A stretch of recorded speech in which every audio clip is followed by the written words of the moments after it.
I'm John Strum, and this is Real Talk MS.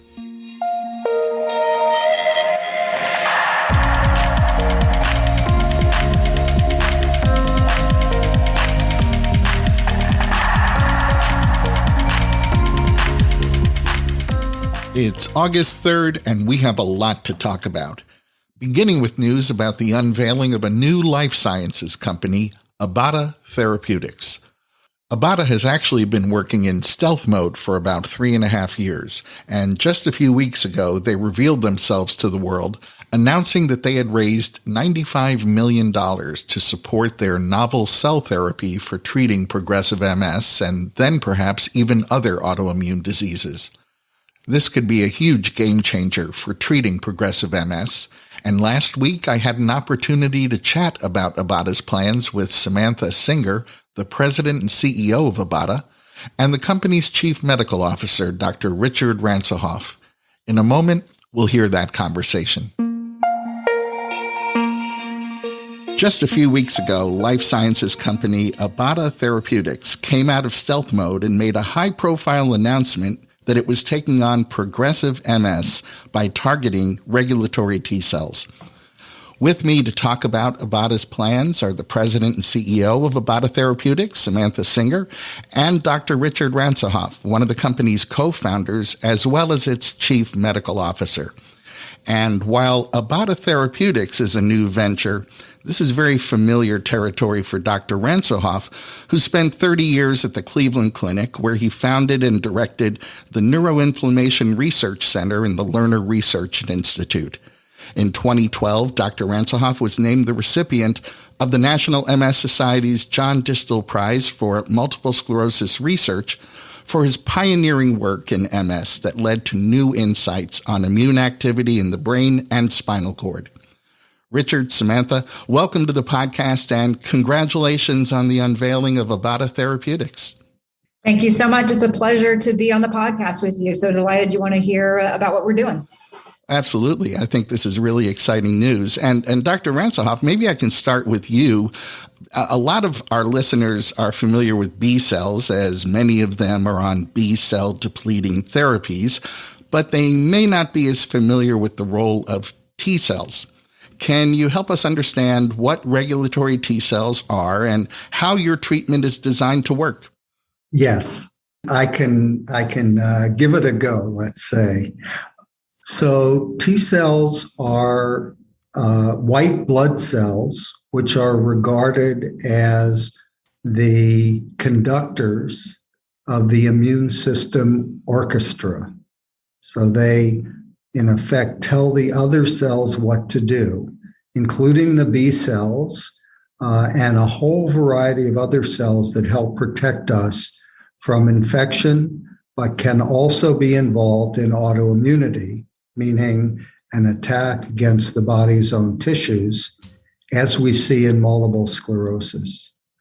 The great majority of the T cells are specially adapted to fight against infection, and therefore they're involved in attacking things. A very small but crucial population of cells, maybe only 5% of all the T cells, are involved in helping to dampen down the inflammation and make sure it doesn't get out of control. Those are called regulatory T cells, and anybody who is, I guess, probably old enough to remember governors on hot rods would be familiar with what they do. So what regulatory T cells do is control the immune attack so it does not damage the body's own tissues while infection is being cleared. And our goal at Abada is to take these remarkable cells and use them for the treatment of autoimmune disease.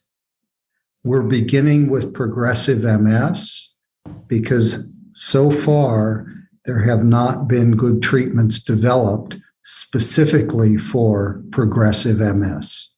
And where do these T cells that are going to be used in the treatment, where do they come from?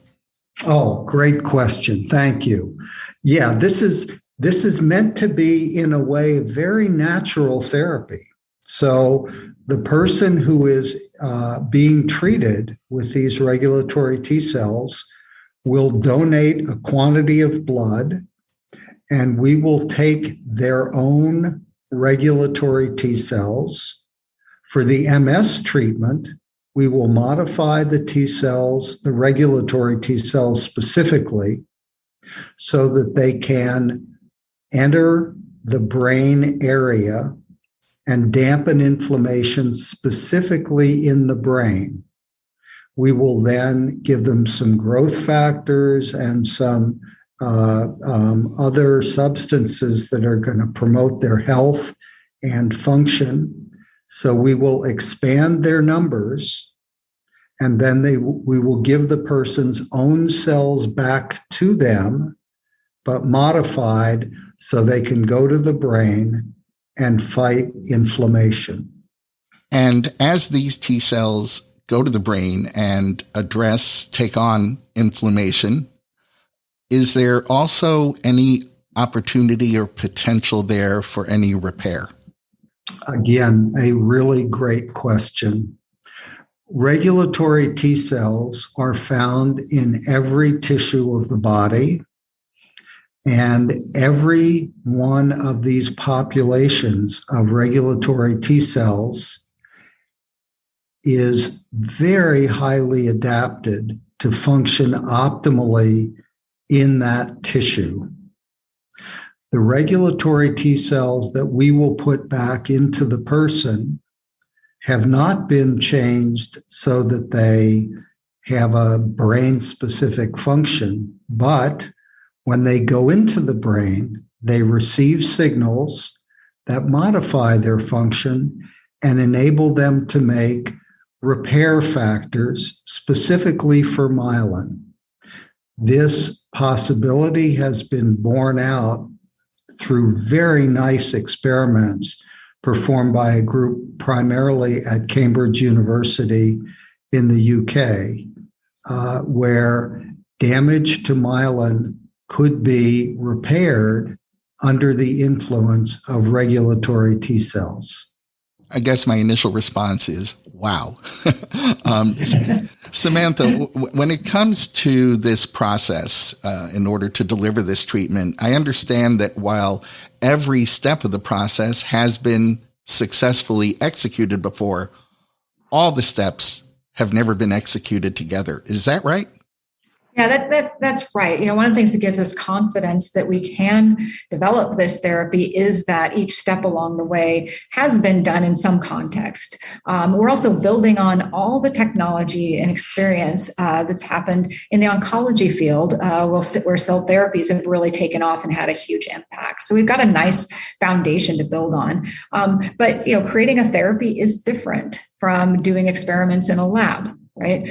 And so that's really where we come in, taking what people have done before and, creating a process that does what Richard describes from vein to vein for the patient, taking their own cells, harnessing their native strengths and capabilities and administering them back as a therapy. So we're going to do that execution work to convert what's happened before into something that can be an approved therapy.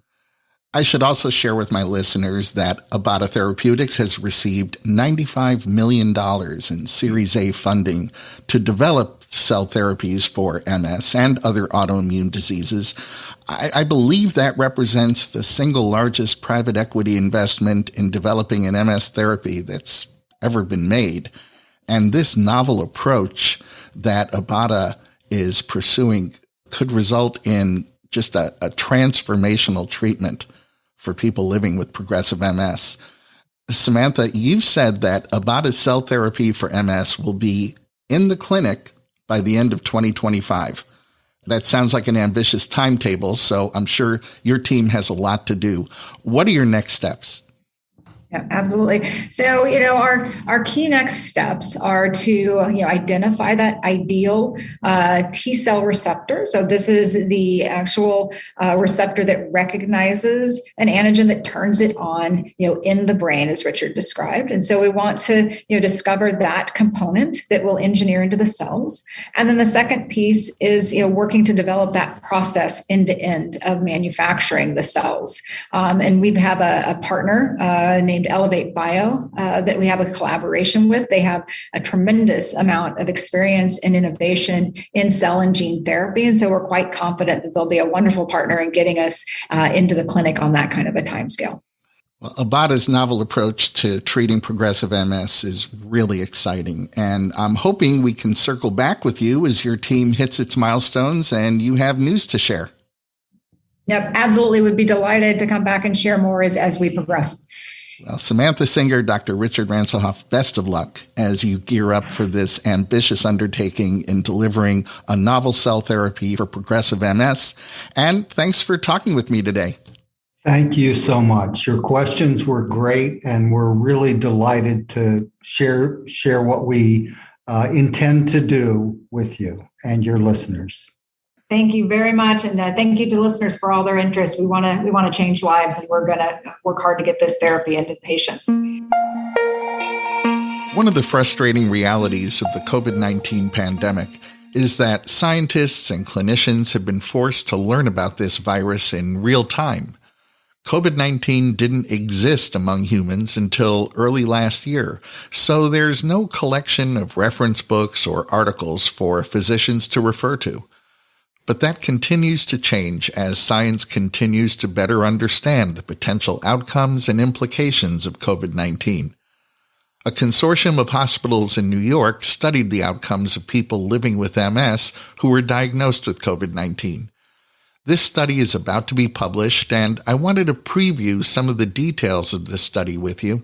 So I guess you can consider this a sneak preview of the results of a study titled Outcomes of COVID-19 Infection in Multiple Sclerosis and Related Conditions, 1-year pandemic experience of the multi-center New York COVID-19 Neuroimmunology Consortium. Now, this observational study included 474 patients, almost all of whom were living with MS. And between February 1st, 2020 and December 31st, 2020, 63.3% of these patients were diagnosed with COVID-19. The average age of the study participants was 45, 72% were female, and 86% were on a disease-modifying therapy when they were diagnosed with COVID-19. Now, of this group, 58 patients ended up being hospitalized. 24 were considered critically ill and required ICU care, and 15 of the 24 critically ill patients died. Among those 58 patients who were hospitalized, determining factors included higher neurological disability and older age. And of the patients who were tested for post-infection antibodies, 85% of those patients not being treated with anti-CD20 therapies like rituximab, Ocrevus, and Kesimpta showed a positive antibody response. Of those patients with PCR-confirmed COVID-19 who were being treated with anti-CD20 therapies, just 25% showed a positive antibody response. Unfortunately, I don't have a link to this study to share with you as it hasn't been published in its final form, although the study results that I've shared won't change. We can expect to see a pretty steady stream of research focused on how various aspects of COVID-19 or COVID-19 vaccines are affecting people with MS.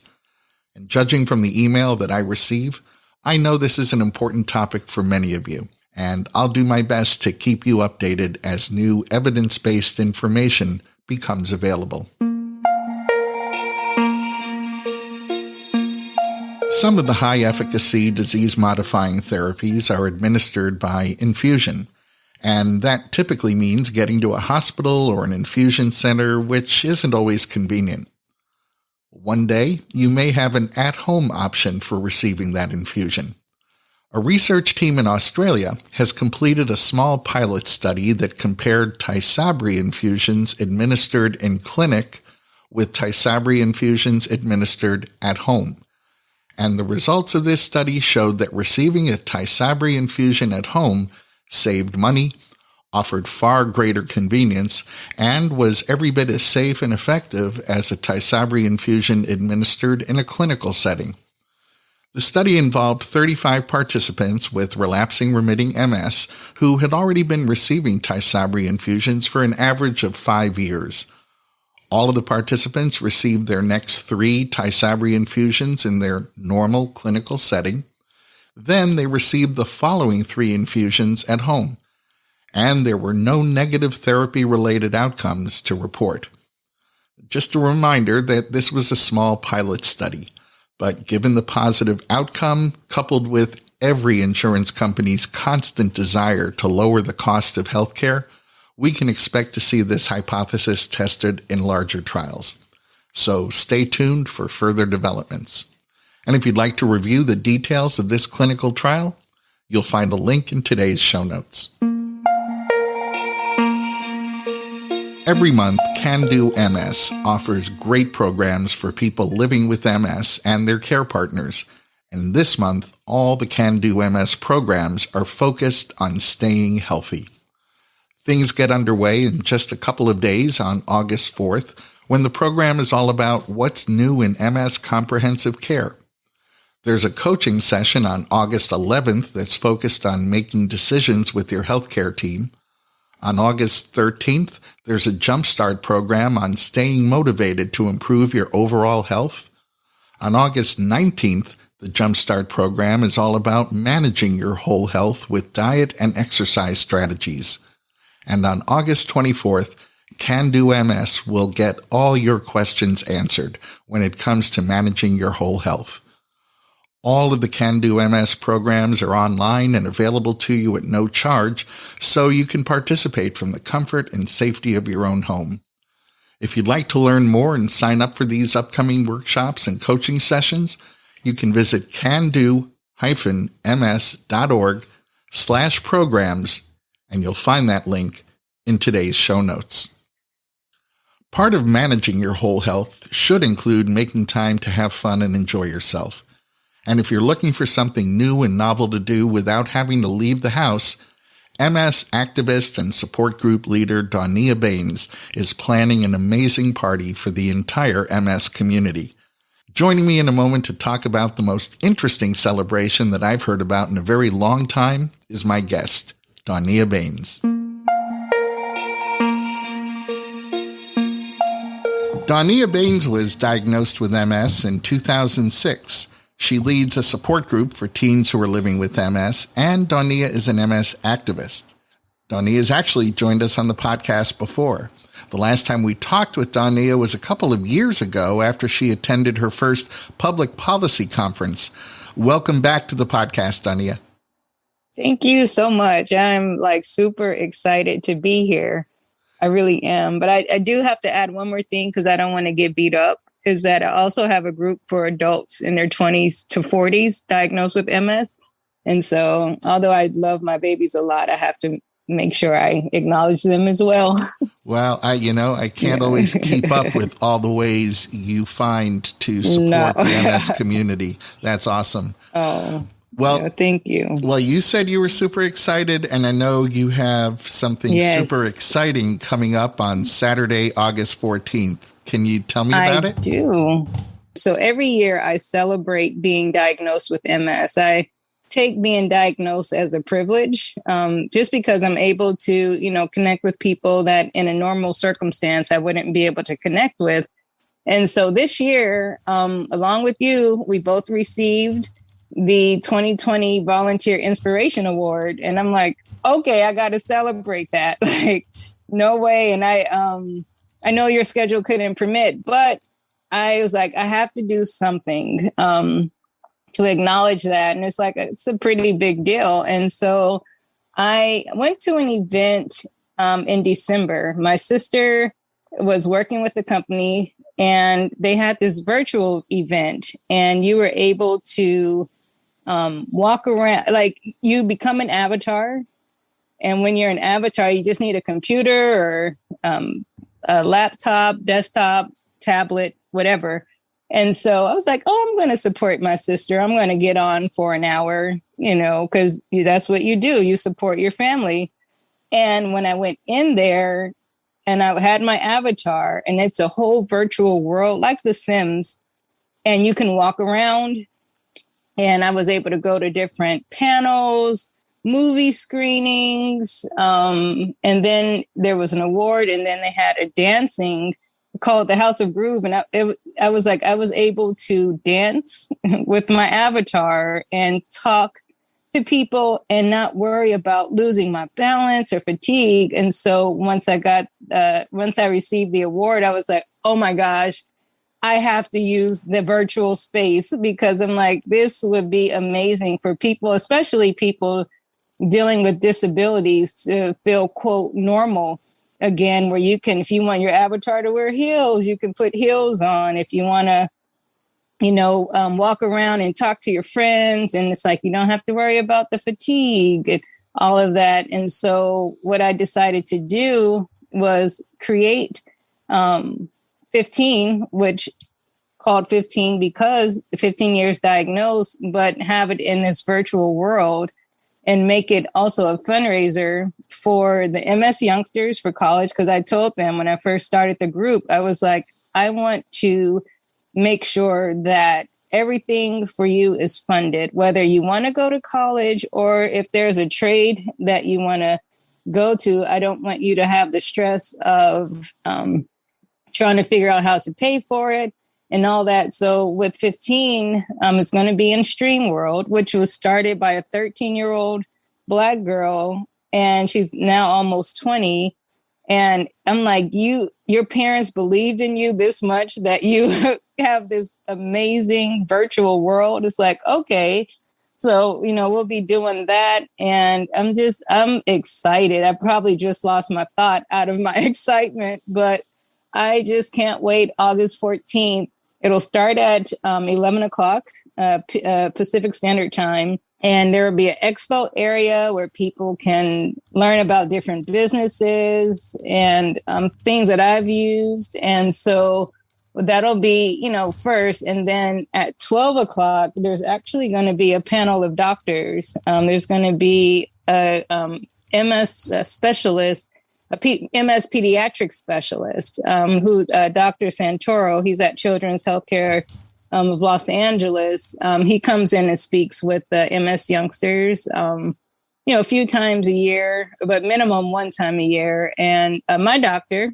who I love so much, Dr. Azevedo, she's at Tech Medicine of USC. And then I'm going to, have a couple of people that are, approach MS in a different way. That, there's one, she's called the autoimmune bully, that she was diagnosed with MS, and she is, pursuing her treatments and everything in a different way. And so, and also a physical therapist, like what are some things you can do? And so I'm excited about that. And then, we'll have in House of Grooves, performances and a comedian and a DJ where you can dance and, all that, which is great. And it'll end with on the beach in the world and fireworks. How do you not have fireworks? It's always fun. So I'm just really excited about this event. But my most excitement is knowing that people who normally can't go out and get around,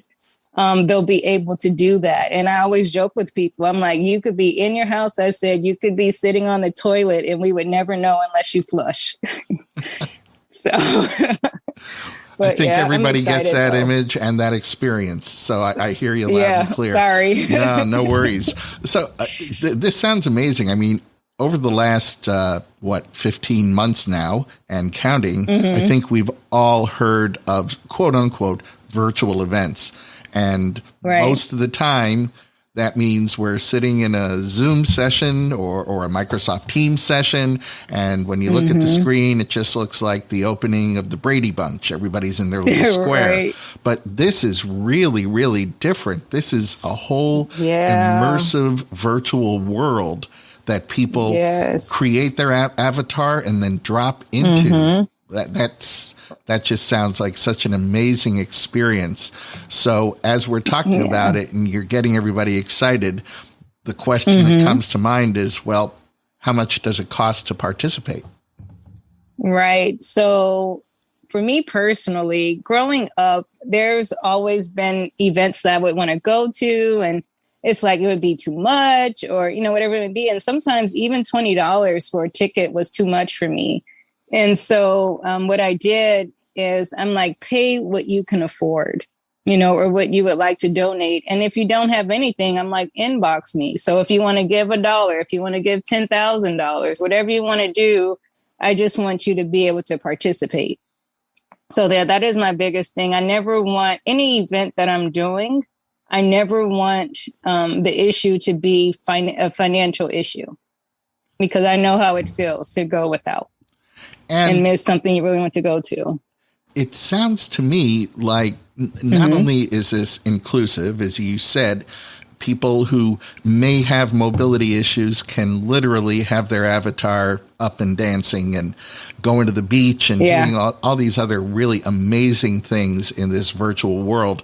And people may pay $1, they may contribute $10,000.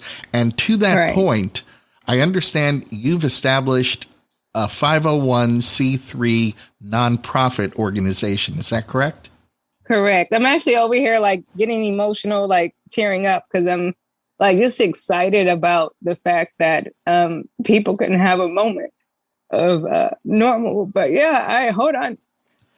I don't know where that came from. But I did start Brightside 365. The name Sunshine has always been with me. Like my first nickname as a baby was Sunshine. And for me, I try to find the bright side of every situation. I'm like, okay, I was diagnosed with MS. Okay, what's the bright side of that?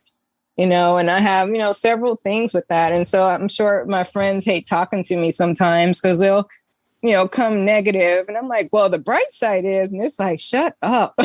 But I just want people to, and, it's Brightside 365 and look at it differently. So for me with Brightside, I want people that are diagnosed. It doesn't have to just be MS, but of course, that's the first thing for me, because that's what I'm diagnosed with. That's what my dad is diagnosed with. That's my focus. My first focus is MS, but I want you to continue to live out your dreams. So let's say you want to be a chef. All right. So let's figure out how we can help you be a chef. If you still want to go to school, if you, even I want to do things for people at home. Like I have, my house didn't become an accessible house because my symptoms progressed. It's like I have those difficulties and I don't have like, money to go and build a ramp or whatever. And so I want to be able to have money for people that needs adjustments in their home. And so just for me, it's like, let's help you live a full life and not go into a depression and feel like you can't accomplish things. I'm like, let's hit your goals. So this amazing event takes place August 14th, starts at 11 a.m. Pacific time, and that's 2 o'clock in the afternoon Eastern time. How can our listeners be a part of this? Sure. So something they can do is go to Eventbrite. And when you go on Eventbrite, if you can either put in the number 15 or you can select the date August 14th and Eventbrite will pop up. And you can give a donation. As far as I think the minimum that I wanted to put it at $0, but it wouldn't let me put $0. So the minimum I could put was $1. But if you cannot, if you don't have $1, you can reach out to me. I think the best way is through my Instagram account. My Instagram name is Dawnia Marie. It's D as in David, AW, N as in Nancy, IA. and then Marie, Marie. And just send me a message in there. And I just want you to be a part and, be included. I'm like, nobody's getting held out because of any financial anything. Well, Dawnia, I'm already a fan of your work as an MS activist and the work that you do with the 2 MS support groups, especially that one that you always referred to as your kids. My babies, yes, right. But now that you're throwing now that you're throwing this amazing virtual party for the entire MS community, celebrating the fact that you've learned to thrive and connect with people in spite of MS, I just think that if we look up the word resilience in the dictionary, we're going to find your picture. Thank you, John. I really appreciate that. I never thought I was resilient. So when I started hearing it, I'm like, okay, I guess. But yeah, and thank you for that. I really appreciate that. Well, thanks for everything you do to make life better for so many people who are living with MS. And thanks for talking with me. Of course. And thank you for all that you do. You are the man. So I appreciate you.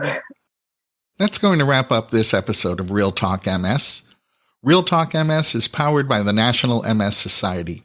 And you can share this episode of the podcast by letting your friends or family members know that all they have to do is point their web browser at realtalkms.com/205. You'll find that link in today's show notes, so you can easily copy and paste it right into an email or text. If you haven't yet done so, please don't forget to visit the Apple App Store or the Google Play Store and download the free Real Talk MS app for your iOS or Android smartphone or tablet. It's the easiest way for us to stay connected. The app will automatically download the latest episode of Real Talk MS. You'll be able to save your favorite episodes, and it's a great way for me to share bonus content with you. So I hope you'll take a moment and download the app today. I'm John Strum. Thanks for listening. Stay safe and make healthy choices.